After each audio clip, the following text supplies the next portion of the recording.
Good afternoon. My name is Carolyn Linder, and on behalf of the Jewish Federation of Greater Pittsburgh, I would like to welcome you to this commemorative Torah study session. Today, we honor the lives lost and the people affected by the attack on three congregations, Dor Hadash, New Light, and Tree of Life, or L'Simcha, on October 27th, 2018, the 18th of Cheshvan, 5779. Our Torah study today is dedicated in memory of the 11 people who perished on this day 3 years ago. Please rise if you are able as we recite their names. Joyce Feinberg, Idit Bavka, Bat Abba Menachem, Richard Gottfried, Yosef Ben Chaim, Rose Mallinger, Rachel Bat Avraham, Jerry Rabinowitz, Yehuda Ben Yeheskel Veselma, Cecil Rosenthal, Cecil Chaim Ben Eliezer, David Rosenthal, David Ben Eliezer, Bernice Simon, Bela Rachel Bat Moshe, Sylvan Simon, Zalman Shachna Ben Menachem Mendel, Daniel Stein, Daniel Avraham Ben Baruch, Melvin Wax, Moshe Gadol Ben Yosef, and Irving Younger, Yitzhak Chaim Ben Menachem. Zichronam Livracha, may their memories be a blessing. You may be seated. If there are any members of the press here, please note that this session is off the record. I now invite Jeff Finkelstein, President and CEO of the Jewish Federation of Greater Pittsburgh, to introduce our scholar, Rabbi Jacob Blumenthal. Thank you, Carolyn. Thank you, Nadia, from our team for helping with this session today. I'm going to do a very quick introduction so we can get right into learning. I just would make one personal note, which is the Jewish Agency for Israel, the largest Jewish nonprofit in the world, is in the midst of its board meeting, which began at 3 p.m. Pittsburgh time this afternoon. And at the beginning of that, they made special mention of our 11 souls that were taken and had a moment of silence for them, along with other people who have lost their lives in the past year. So just so you know, worldwide Jewry is standing with us. Let me make an introduction. Rabbi Jacob Blumenthal is the chief executive of the Rabbinical Assembly and the United Synagogue for Conservative Judaism. Following ordination from my alma mater, the Jewish Theological Seminary, in 1999, he served for 20 years as the founding rabbi of Shaarei Torah in Gaithersburg, Maryland. Rabbi Blumenthal also played important roles in developing entrepreneurial projects such as the Ramah DC Day Camp and Jewish Millennials Engagement Project in the DC area. We're really honored to have Rabbi Blumenthal with us today. Thank you, Jeff, for that kind introduction. And I'm just so honored to be among the teachers, to be able to pay tribute to these 11 very special people. And also just to be a part of this commemoration. And I hope that the teaching that I can bring and what we will study and learn together will bring some sense of meaning to these days. I thought it might be good for us to begin. First of all, I'll just say that usually if I'm in person, the first thing I do is invite people to come move forward and like become a little closer when I speak. Here on Zoom, I would say if you're comfortable sharing your, turning on your camera so we can have a sense of each other's homes and being there. It would be lovely, but of course there's no pressure to do so, but I would just extend that invitation. It helps us feel like we are in class together and a little bit more of a sense that it helps me to be able to see people's faces and have a little sense of whether what I'm teaching is meaningful and whether there's some sense that people want to contribute. So just you're welcome to do that if you feel comfortable. And if at any point you want to turn it off, that's also fine. So I thought I would begin with a little nigun, a melody without the words. You can be on mute, but sing at home if you would like to, or just listen. You can close your eyes if you want to. Just an opportunity for us to come into this space of holy study. And also at the end, I might ask you to just in the chat, put like a word or two about how the melody makes you feel. What emotion does it evoke? Or in what way does it sort of like, find meaning for you? So I'll start, and you can also include a critique of my voice if you want to. That's up to you, but here we go. Ya da da da da da. Ya da da da da. Ya da da da da da da. Ya da da da da da. Ya da da da da. Ya da da da da da da. Ya da da da. Ya da da da da. Ya da da da da da da. Ya da da da. Ya da da da da. Ya da da da da da da.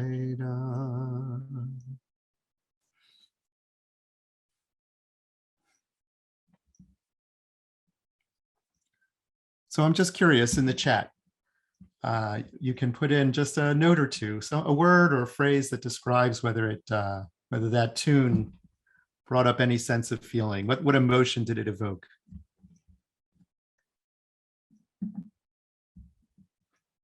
I see calming.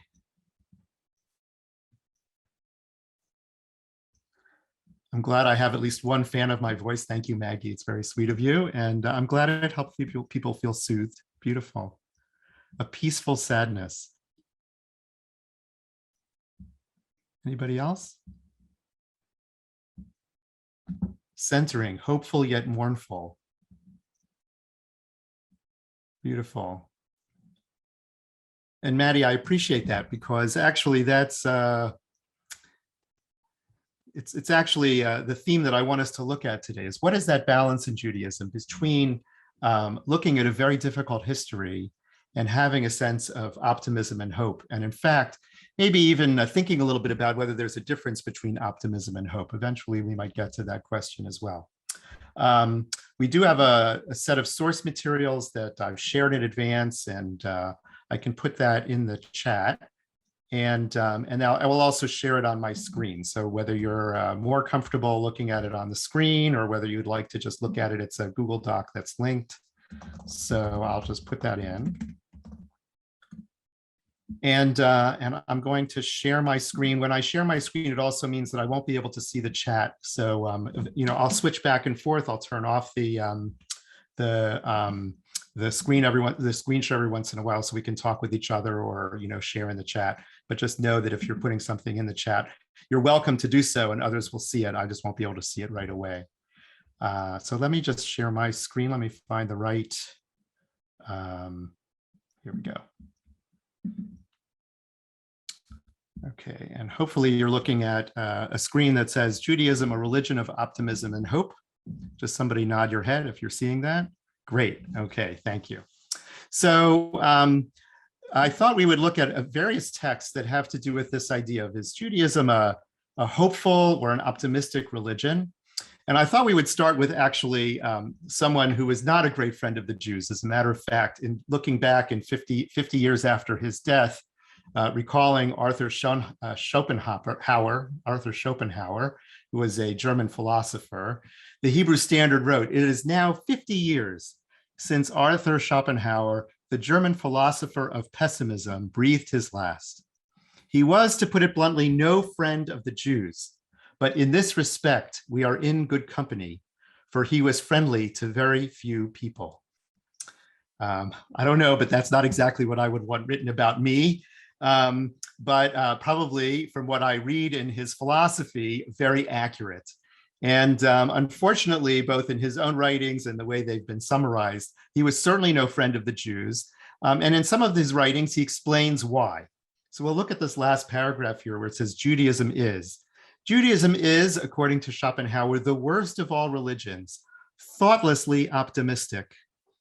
Jewish optimism reflects a self-congratulatory human egoism, which is blind to all except our own all too frail human goals and aspirations. Optimistic religions like Judaism must be considerately pushed to one side. I wonder how considerate he really meant to be. But it's just so interesting. I find it fascinating. I'm going to stop my screen sharing for a moment. I find it fascinating that the reason that Schopenhauer decides he hates Judaism, we won't go into whether he hates Jews, but he hates Judaism is because of its optimism. Does somebody want to suggest why that might be? What do you think got under his skin?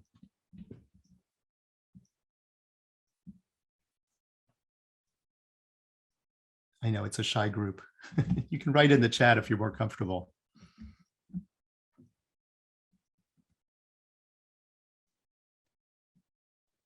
There's a hand up. Oh, I'm sorry. Oh, yes, Tybal. And I'm sorry, I don't know enough to know if this makes sense, but if he was otherwise an anti-Semite and a hater, when you're trying to be an enemy of someone, it's frustrating if you don't seem to be successful in having an impact. Interesting. Even when you know that there might be a physical impact, if there's not if the enemy isn't getting discouraged, then it's discouraging to the one who's the adversary. Interesting. So it could be from his own sense of either personal discouragement. There's clearly something about him that is, as the obituary put it, pessimistic, right? He had an innate pessimism. Emily writes, a pain in his life that makes it grating to him to see others not in pain. Wow, very powerful. Yeah. Audrey writes, people whose lives are not perfect are often put off by optimists in general. Interesting. Yes, you wonder, and I don't know enough about Schopenhauer to really, I haven't studied his biography enough to really know where that might have come from, nor quite frankly, if I must be honest, do I care very much.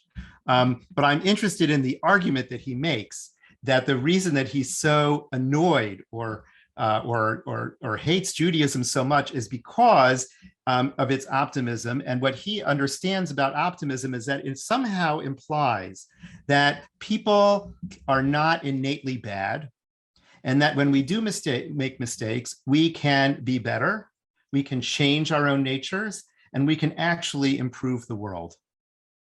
And this annoys him to no end. If you're an innate pessimist, it's very annoying, and I agree with you. I totally agree with you, Audrey, that it's very annoying to see other people who are somehow innately optimistic, who look for the best in others, and who believe that the world can become better. And what I want to argue as I share my screen once again is that, in fact, that is exactly how we should understand Judaism. And in fact, in the book of Deuteronomy, in some of the closing chapters, this idea is set out very clearly. I call heaven and earth, says Moses, to witness against you this day.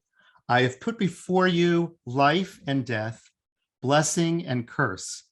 Therefore, choose life, if you and your offspring would live, by loving the Lord your God, heeding God's commandments, and holding fast to God.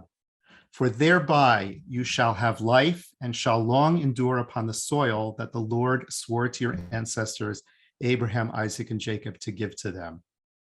So we are commanded, as the Torah is in Moses's final words, as he himself, actually, it's very powerful, is knows that he is soon to leave this world. His final words, or among his final words, are uvacharta b'chayim, that you should choose life. That Judaism, his legacy, the Judaism that he leaves to us, is a legacy of choosing life, even in the face of great challenge. That we all have a choice, a real choice, between embracing pessimism and embracing the difficulties in life, or choosing a life-giving, inspirational force that accompanies our religious faith and practice.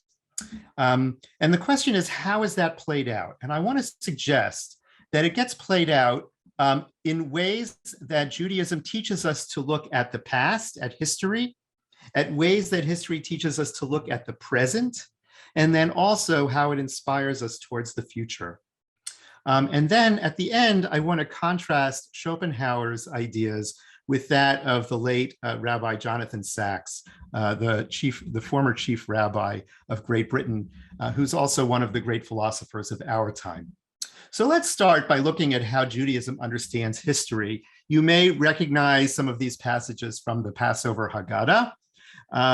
It's so interesting to me that a holiday that looks back at slavery and our experience in the land of Egypt is in fact all about looking towards a better future. So we start with this paragraph towards the very beginning of the Seder. I can sing it for you if you want to. Avadim hayinu, hayinu, right? Avadim hayinu lefaro b'mitzrayim. We were slaves to Pharaoh in the land of Egypt. But that's not where the paragraph stops. And the Lord our God took us out from there with a strong hand and an outstretched forearm. In fact, if we think about our experience of sitting at the Passover Seder, very little of the Seder is spent recalling what it was like to be slaves. There are some descriptions, but really most of the Seder is focused on the process of coming out of Egypt, how God spent God's power and time and partnership with Moses and with the people of Israel in helping them move out from slavery into freedom.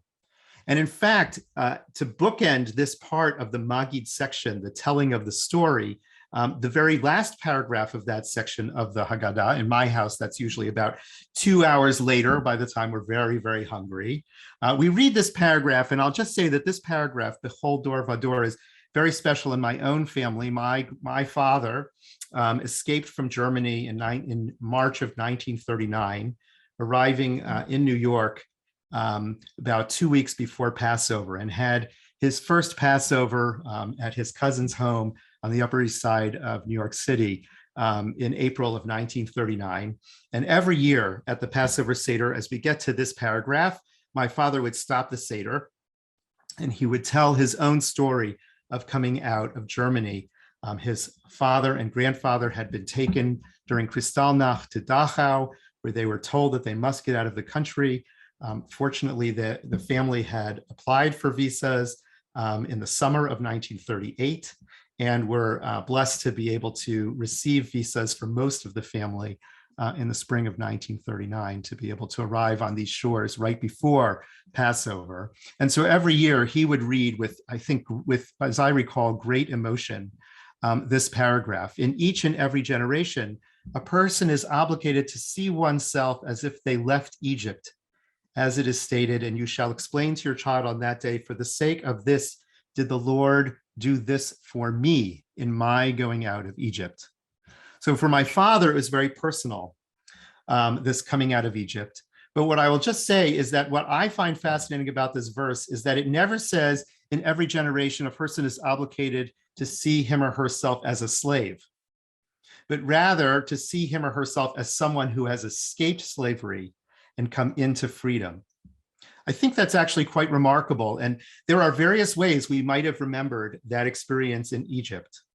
And sometimes, of course, we want to also, when we want to empathize with folks who are indeed discriminated against or suffering in some way, it is helpful for us to remember that we were once slaves in Egypt. I certainly believe that that's important. But the dominant image of the Seder itself is not of slavery, it is of freedom.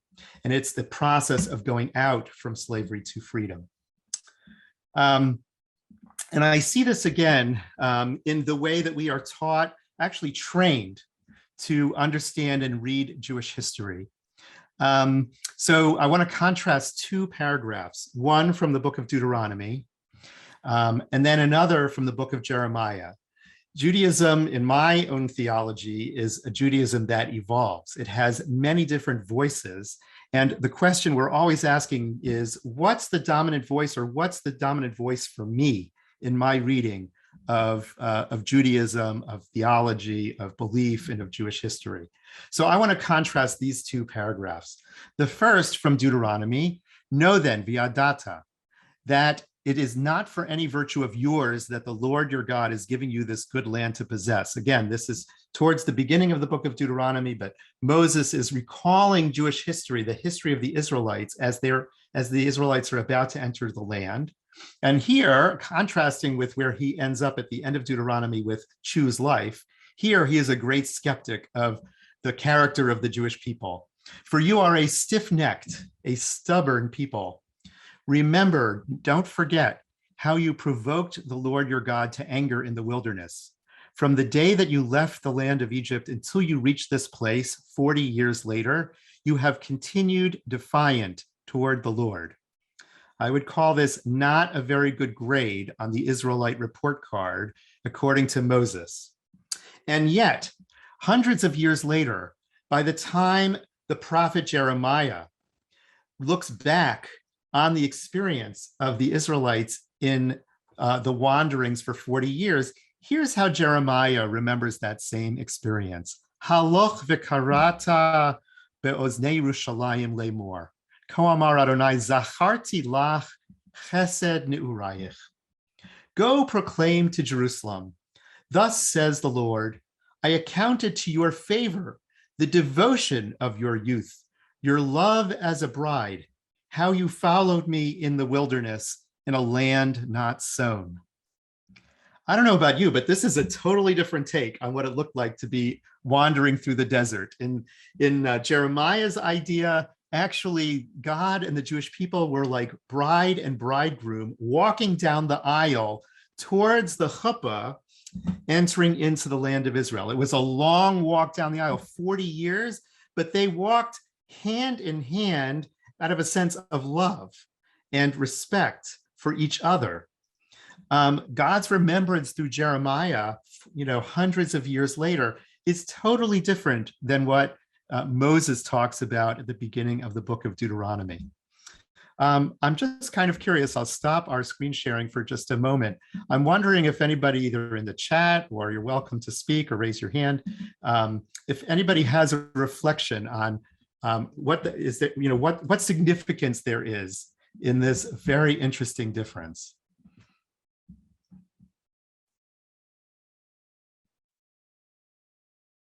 What could give rise to such a change?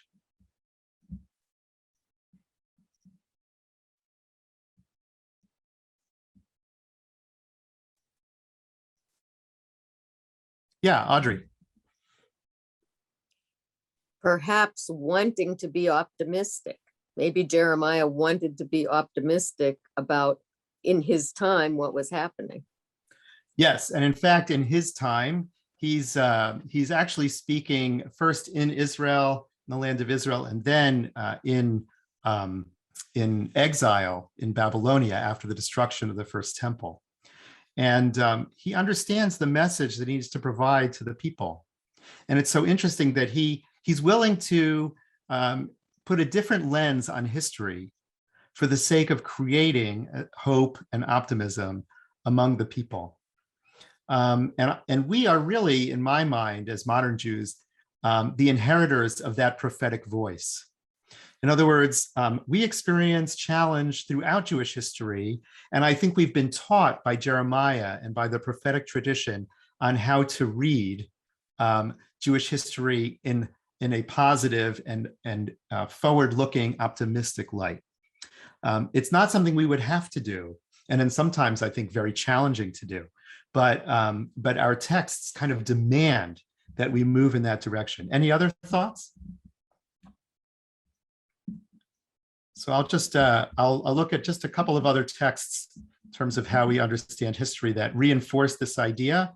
Another is from the Book of Lamentations, but we often we quote this a lot during the high holidays, for example, where we often sing Hashivenu Adonai Elecha B'Nashuva Chadesh Yamenu Kekedem. Take us back, O Lord, to yourself, and let us come back, renew our days of old. What's so fascinating here is that we don't just look to the future for inspiration and hope, But according to this text, and of course, Lamentations spends most of the book recounting and mourning this destruction of Jerusalem in the first temple period, 586 BCE. And here it is saying, you know what? Let's look back for inspiration and hope, not forward. When we're looking forward, it's only because of the inspiration we take from our history. It picks up on the ideas that Jeremiah puts out there in saying that actually our past is an inspiration for hope and optimism, even though obviously very aware, especially the book of Lamentations and also Jeremiah, very aware of how difficult that history is.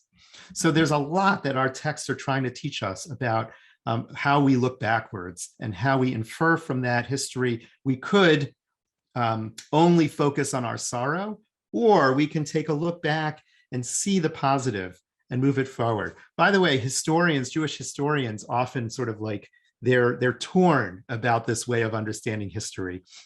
We have one idea which is often termed the lachrymose understanding of Jewish history, looking back on Jewish history as a series of setbacks, of massacres, of challenge, right? Or we can also look at the incredible contributions that Judaism and Jews have made to world culture, the ideas around our relationship with God, the ideals around the equality of humanity, the great writings of everyone from the great poets of the golden age of Spain to Rashi and Rambam and Spinoza and so many others, right? So we're often torn ourselves in how we look at Jewish history. Do we celebrate our accomplishments? Do we mourn our losses and challenges? Of course, the answer is both. But the question is always for me, like, where does the scale get balanced, right? For some, it might be balanced like this. For some, it might tilt one way or the other. I want us to think today about whether we can tilt it towards that sense of optimism and hope.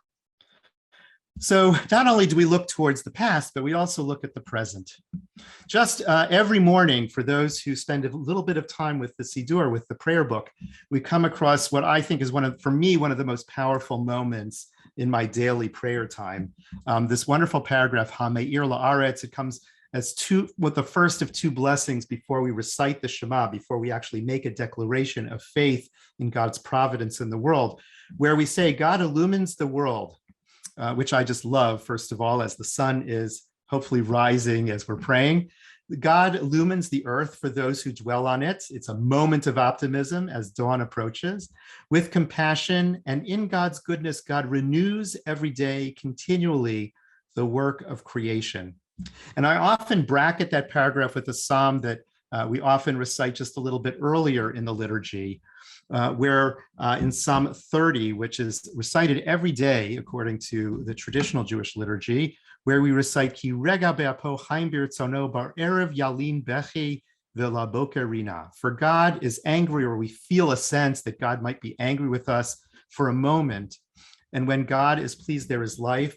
One may lie down weeping at nightfall, but at dawn there are shouts of joy. One of the things that our daily prayer experience is meant to teach us is that every day is pregnant with possibility, regardless of what came the day before. That a key to moving through the world with a sense of hope and optimism is somehow to be able to let go of the challenges, however real they may have been, however disappointing or difficult they may have been, to find a way to also have courage and faith in the idea that God and we can recreate every day something new, even on the basis or on the foundations of what might have come before. And finally, Jewish tradition asks us to look hopefully towards the future. We definitely, first of all, inherit that as we move through the Passover Seder. Another of the beginning framing paragraphs of our experience at the Seder, halach ma'anya. This is the bread of destitution that our ancestors ate in the land of Egypt. Anyone who is famished should come and eat. Anyone who is in need should come and partake of the Passover sacrifice. Now we are here. Next year, we will be in the land of Israel. This year, we are slaves. Next year, we will be free people. Again, our tradition is trying to train us on how to understand our own challenging and difficult history. It's trying to suggest that we not just look at our experience of slavery, but also the idea that we will come to be in the land of Israel, that we will be free people. It does that in an interesting way. It does it by first challenging us to put ourselves in the space of being slaves and teach us to therefore share our blessings with others. And then it asks us to also not just stay there, but to use that experience of sharing, of compassion for others as a jumping off point for the idea that God would have compassion and care for us and move us towards a better future. I just want to share a little bit from the prophetic tradition. We could look at lots of different spaces. I've chosen a couple of passages from Isaiah, because I find that these passages, which occur as a series of readings in the synagogue in the 7 weeks after Tisha B'Av. So usually in July or early August, we commemorate the destruction of the temple and other calamities in Jewish history through a fast on Tisha B'Av. But then it is followed, that one day is followed by 7 weeks of what we call Haftarot of consolation, of Tanhumim, where every week in the synagogue on Shabbat, we're asked to rededicate ourselves to a better future than what we experienced in the past. And so I'll just read this one particular passage from the book of Isaiah. Unhappy, storm-tossed one, uncomforted, I will lay carbuncles, which are gemstones, as your building stones and make your foundations of sapphires. I will make your battlements of rubies, your gates of precious stones, the whole encircling wall of gems. And your children shall be disciples of the Lord, and great shall be the happiness of your children. You shall be established through righteousness. You shall be safe from oppression, and shall have no fear from ruin, and it shall not come near you. So this is Isaiah also in the Babylonian diaspora offering hope to the Israelites about their restoration, and using a little bit later in Isaiah in chapter 62, the idea, the metaphor, the symbol of Jerusalem as signifying that better future. Upon your walls, O Jerusalem, I have set watchmen who shall never be silent by day or night. O you, the Lord's remembrancers, the watchman just mentioned, take no rest and give no rest to him until he establish Jerusalem and make her renowned on earth. I'm going to pause here for just a moment to see if there was a particular text that resonated for you, or some idea that you find particularly challenging. I'm also just checking the texts here, the chats, right? Maddie writes, Ma Rabu Ma'asecha. I love that line. I use it often in my day-to-day, particularly when in nature. My wife and I actually just went for a short drive and very short hike just to be able to experience the fall colors here in Maryland. And that phrase comes to mind every time. And I do find that those experiences, being in nature, appreciating its beauty, are restorative and help me maintain my own sense of faith in the future. So I appreciate that. And I love that they are paired together, that when it says that we have to have faith that God renews creation every day, being in creation and seeing the cycle of seasons and the beauty that nature creates can help to reinforce that. I love that. Thank you, Maddie. Michelle writes, Daniel Hartman wrote something along the lines of finding it wonderfully optimistic that God was willing to give Torah to a people willing to return to Egypt the first time they were thirsty. Yes, it is quite remarkable. God has sometimes more faith in humanity or in the Jewish people than we might have in ourselves. After all, God created us. God has to take us kind of as we are, even though sometimes we may be disappointing to God or to ourselves. I think that's very powerful. Anybody else have a reflection? Was there a particular text that you found interesting or powerful? We'll conclude. I want to bring a couple of texts in conclusion in just a moment, and I know we want to say Kaddish to Rabbanan together. But yeah, Tybal. Sorry, it's hard for me to type, and I tried typing and then I lost it. But conservative, it's not one of your texts, but I thought you might not mind if I added. Please. Conservative scholar Ron Wolfson has this book that is now my virtual background because I give it as gifts, and it's the 7 questions you're asked in heaven. And number 4, he expands it from Shabbos 31a in the Bavli Talmud. I think the traditional translation is, did you hope for deliverance? And he makes it, did you live with hope in your heart? And he talks about that as, just for me, a very helpful thing to keep thinking about, deriving from that, giving people the benefit of the doubt, trying to see life as a package deal. And I'll stop. But I just thought I would add that, and it was too hard for me to type. Beautiful. One of my favorite teachers, actually, Ron Wolfson. I'm a chassid of his, so I appreciate your bringing his book. And also, like, great, because now I have another text to add. If I get 55 minutes instead of 50 minutes, I'll be able to add another text.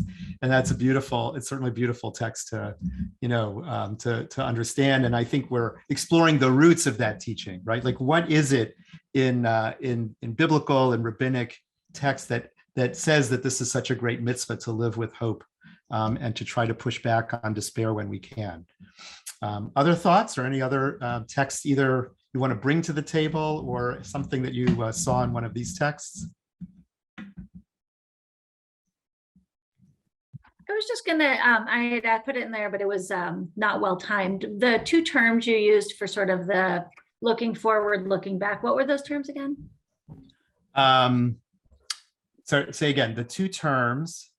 You sort of said that there's those 2 schools of thought of looking right. backwards and sort of dwelling on that and looking forward. Good. So the first is what's called the Lachrymose School of Jewish History, Lachrymose,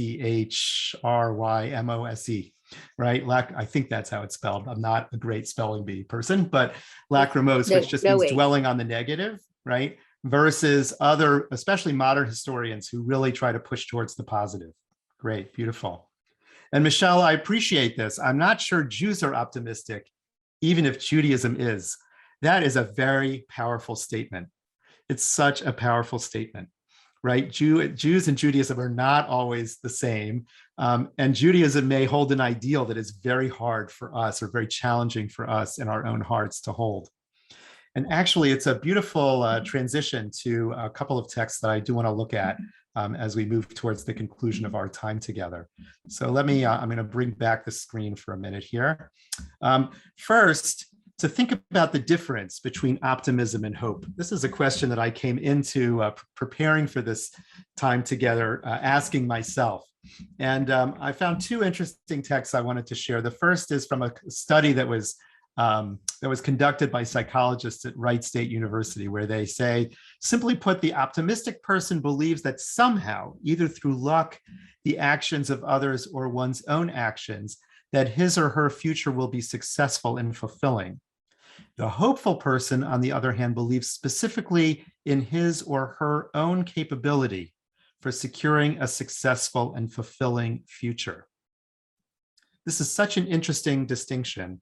And Rabbi Jonathan Sachs, as I promised, in his commentary on the Haggadah, Passover Haggadah, picks up on this idea.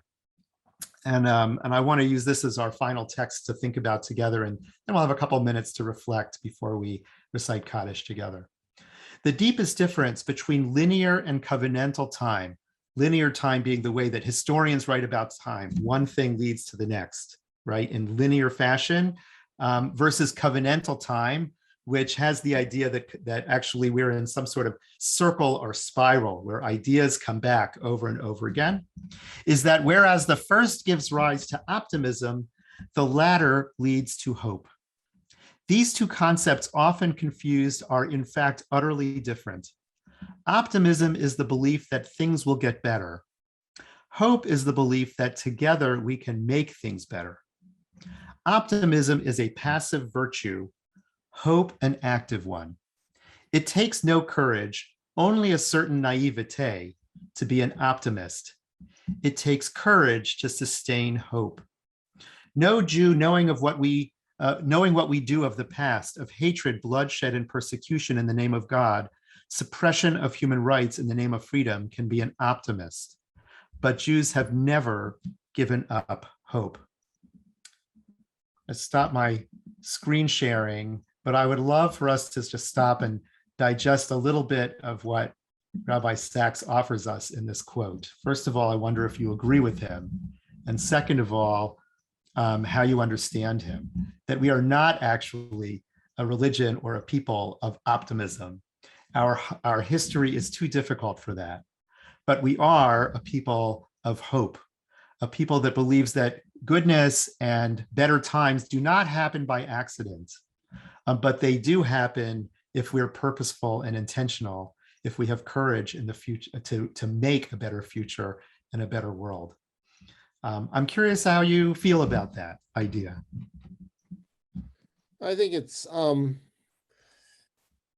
I would say Judaism perhaps lies a little bit in between them, because if the emphasis on hope is just us as agents, even though there is a sense of us working with God as his partner, and nonetheless it is way beyond our abilities. It depends on God. And so to the extent that we rely on God, I think that falls more in the optimistic category than the hope category. And Jim, I love that. And it relates very powerfully to Naomi's comment that my mom mentions hatikva is hope, right? That is, tikva is the word for hope. And by the way, there is no really good Hebrew word for optimism. In modern Hebrew, they use the word optimiut, which of course is like a Greek, it's an English and Greek word, certainly not a Hebrew root. And it's fascinating to me that there really is no word for optimism in Hebrew. There's, it has to be borrowed from the English or the Greek, whereas hatikva is a very Jewish word, is a very Hebrew word. And in fact, I think it was purposely chosen by the founders of the state of Israel and the Zionist movement as a word that is purposeful in the same way that Rabbi Sachs uses it, which is that the charge that the Zionists made against traditional Judaism was that it was too optimistic, that it had no basis for its idea that the Messiah would come and save the Jewish people, and that the only way that the Jewish people would be saved is if they themselves made it possible to fight back against the anti-Semites and to create a state that would be a homeland for the Jewish people. And that was we may not even appreciate it as much 150 years later, but it was a tremendous change in Jewish consciousness from the idea of passively waiting for the Messiah, for the Mashiach, to one of active working towards a better future for the Jewish people. And in fact, that is the significance of the Zionist movement. It's really the significance of the state of Israel, to move from naive optimism, is what the Zionists would call it, to a state of active hope, of actively taking our fates into our own hands. And that doesn't mean it has to be devoid of faith in God, but that there's a switch in theology to say that to make that better future possible, we would need to be working in partnership with God, using our own hands and our own hearts to also make change in the world. And that's why, rather than an ode to optimism, our national anthem as a Jewish people is actually about hope, hatikva. Beautiful. Any other final comments before we move towards reciting Kaddish for these very special people?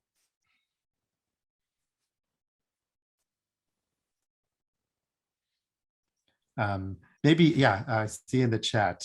Yeah, we'll move to Kaddish to Rabbanan in just a moment. If you could, just what's one word or phrase that comes to mind as we take leave of each other and as we move into reciting Kaddish?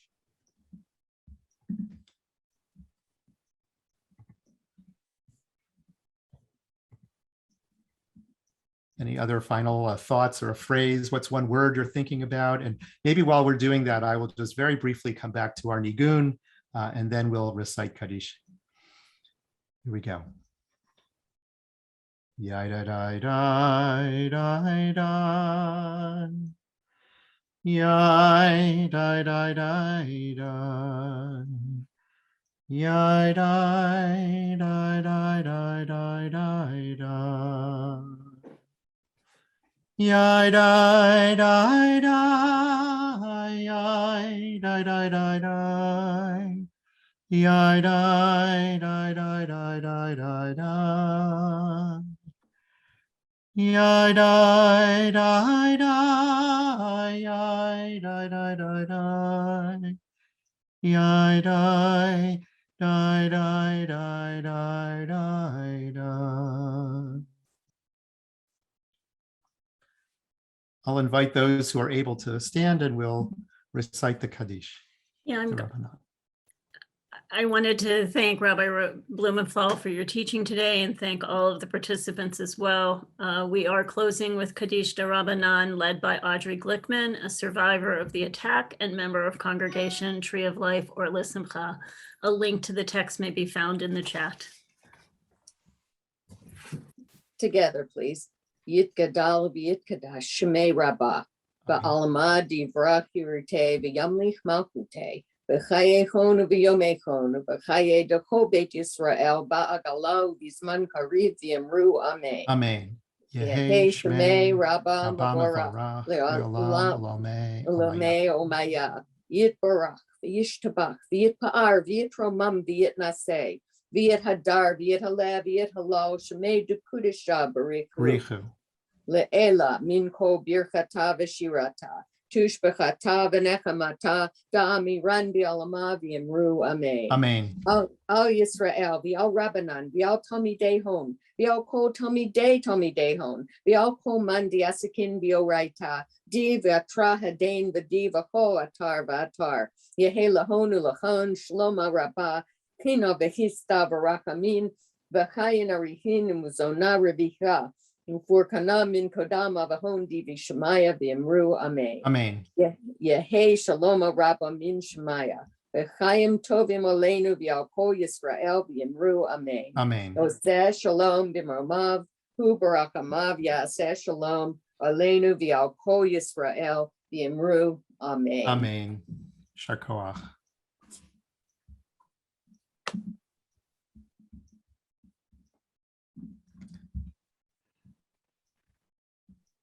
Well, it was an honor to be with you and just appreciate the opportunity for us to study together in memory of these 11 very special souls. And my heart is with you and with the entire community in Pittsburgh as we move through this period of remembrance together.